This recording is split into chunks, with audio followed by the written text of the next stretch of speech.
Bonjour, j'accueille aujourd'hui une sorcière moderne qui fait vivre à Menton des instants de magie. Bonjour Annabelle Lopez. Bonjour. Vous êtes l'une des 3 héroïnes principales des Filles du Feu. Parlez-nous du personnage de Jeannette et des femmes qui l'entourent.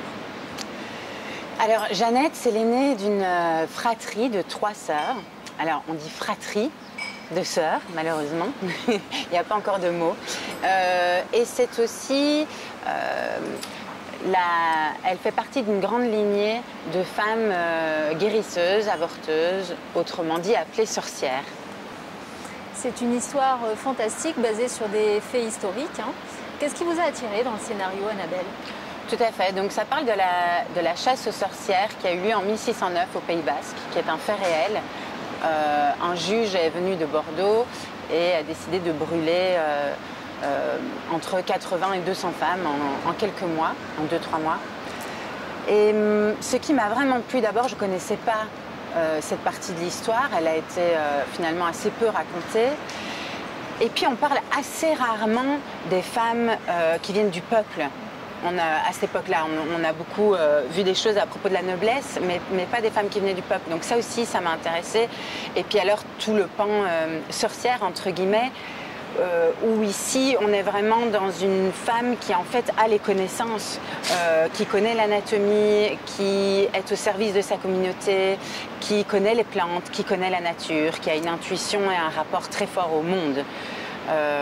Et c'est plutôt ça, ici, être une sorcière, plus que le côté folklorique dont on a vraiment beaucoup entendu parler de la vieille femme sur son balai qui vole et qui est méchante.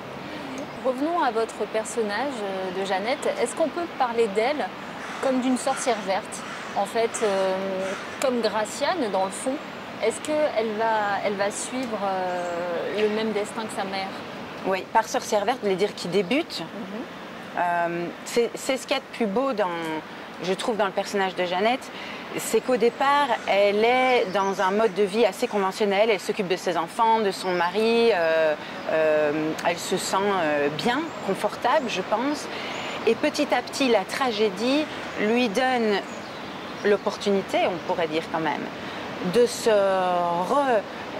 recentrer autour de qui suis-je, pourquoi suis-je en vie, pourquoi est-ce que je serais prête à mourir, quel est le sens de tout ça. Oui, en fait, elle va se dévoiler alors. Complètement. Et elle va être obligée de renouer avec elle-même, avec son rapport au corps, avec son rapport à la nature, avec toutes ces choses qui font la particularité de qui on est finalement.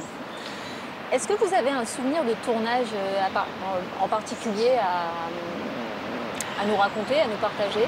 J'ai beaucoup aimé les scènes avec les figurantes parce qu'elles étaient basques.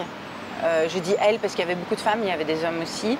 On a été extrêmement bien accueillis par les Basques et j'ai été très touchée de voir à quel point ils étaient fiers de leur histoire et qu'ils avaient envie de nous la transmettre. Et il y avait une ambiance vraiment géniale. Tout le monde était hyper impliqué. Et donc c'était vraiment très touchant et encourageant d'être entouré de ces Basques. Voilà. Et dans cette fratrie, comme vous dites, on retrouve notamment Zoé Adjani. Oui. Comment ça s'est passé entre vous toutes, entre vous trois Ça s'est passé extrêmement bien, vraiment comme rarement. Elles sont devenues de grandes amies.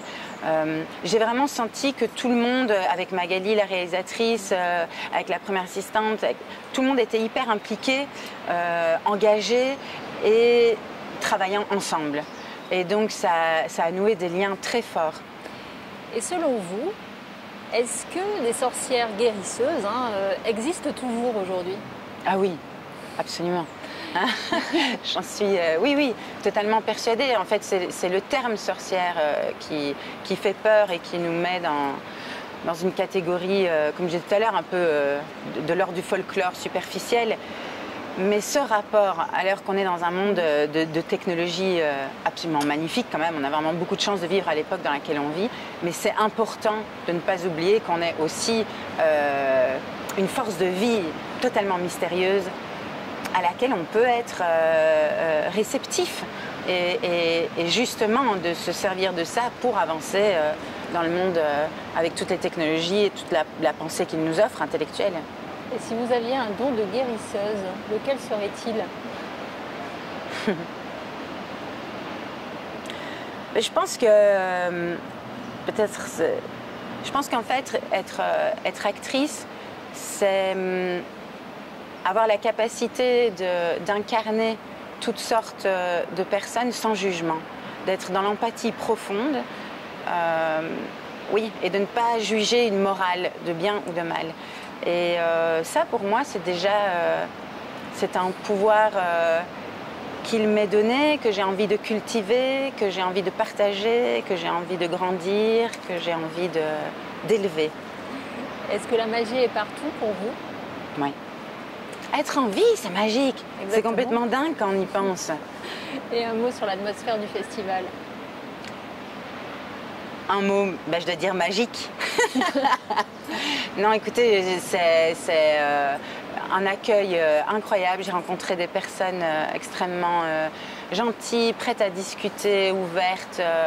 Il y a de la joie, du professionnalisme. C'est un réel plaisir. Merci beaucoup, Annabelle Lopez. Merci à vous.